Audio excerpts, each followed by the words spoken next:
Okay, we're making an Ed, Ed and Eddy type beat. Oh, hi, how are you? Yeah, so I got a camera. I'm not very excited about it, but it's just what I gotta do. Now, we made an Ed, Ed and Eddy type beat today, guys, and it's kind of hard. So if you like the video, go ahead and subscribe. Yeah, let's just get right into it. So getting right into it, guys, the first thing that I did was I took the sample, Ed, Ed and Eddy. Holy shit, I gotta get this out of the way. I gotta get all of this out of the way, bro. Fuck my life. Okay, so getting right into it, the first thing that I did was I downloaded the sample and chopped it up into 2 parts. Only 2 parts for this one because the actual theme song is, there's really only 2 different transitions in it, so that's all I really could use. Starting with the first one, which sounds like this.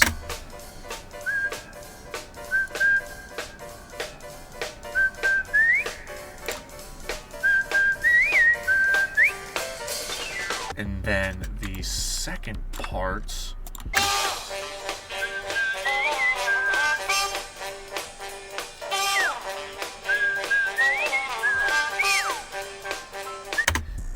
and yeah, that's all I really used for the full thing because that's all that the theme song actually has to offer. But that's okay because I'm a G and I can just make anything. So the first thing that I did with the sample itself was I sent it over to the mixer track, and as you can see right here, I went ahead and put 2 EQs on it and a reverb. Let me just show you what the raw sample sounds like with nothing on it. It's a little loud, so be prepared.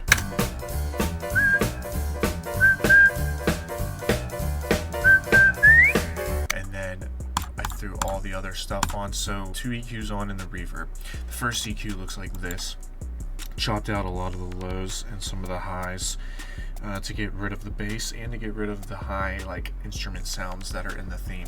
I went ahead and just did the same thing on a second EQ because it wasn't enough, and then I just threw on a reverb after that to give it that echo effect, make it sound a little bit more full. I never really show you guys what I do with the actual reverb, but what I like to do is turn up the decay a little bit and then always turn down the wetness a little bit because by default it's a little bit too wet. But yeah, with all the effects on it, it goes from this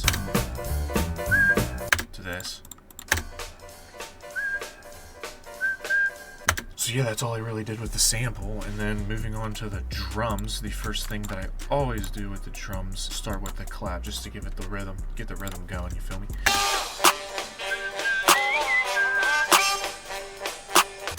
Okay, cool.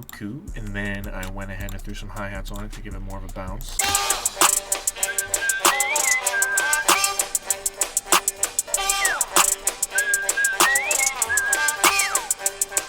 So yeah, after that I went ahead and threw the 808s on. Now, finding the key for this sample really wasn't that hard, to be honest. All I did was I opened up the sample here, right-clicked, and then I opened it in audio editor. And then I just click this flag, and then I just click detect pitch regions.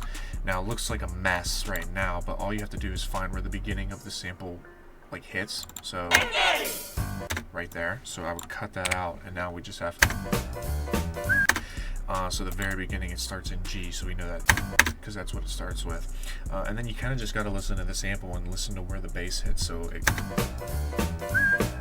goes dun dun dun dun dun dun dun dun. So every time I just heard it go dun dun dun dun, I looked at whatever the note was. So like G, D, G, D, E, G, D, E, and then all I do is I go into the 808s and then I just arrange it to what that's like. Now some of the parts aren't perfect; they don't perfectly match up, but that's okay because a lot of times, as long as it's within the key of the sample, so like the key of the sample is in G, as long as it follows the scale for it, should be okay. But yeah, this is what the 808 sound like after I got the key and everything.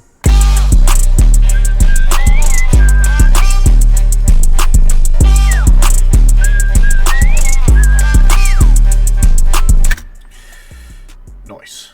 So after that, I added one more thing, a snare, just to give it some more flavor.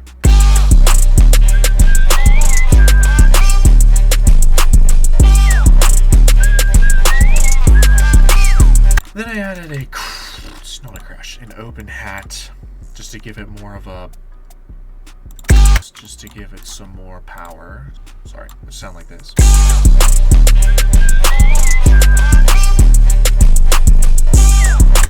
Cool, that's all I really needed for the drums, because that sounds pretty good like that. But I wanted to add some different transition effects and different things to make the beat somewhat like cooler. So I added a couple of swishes and stuff. The first swish sounds like this.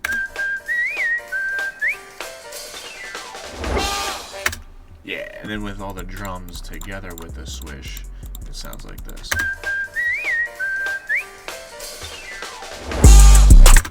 Nice.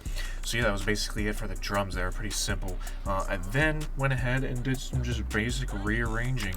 I wanted to add a cool drop, different cool effects. So that's what I did right over here. I'm just gonna bring that right over for you guys. I also went ahead and added a fade-in effect at the very beginning, like I always do, which sounds like this. Just to give it a little bit better of a build-up. Yeah, and then I added a snare roll here, just for the drop, just a basic snare roll. Another transition effect, and I just made the crashes and the open hats more frequent for the actual bass drop. So that's all I really did for the arranging part. You're going to hear it in the beat in a sec. I don't want to really walk you through everything I did with these with these different cuts and stuff, because I'd rather just show you so you can listen to it instead. But yeah, that was it for the Eddy type beat. This one was really easy, actually. I enjoyed it. Didn't take very long. But yeah, I'm playing the beat now for you guys. I hope you enjoy.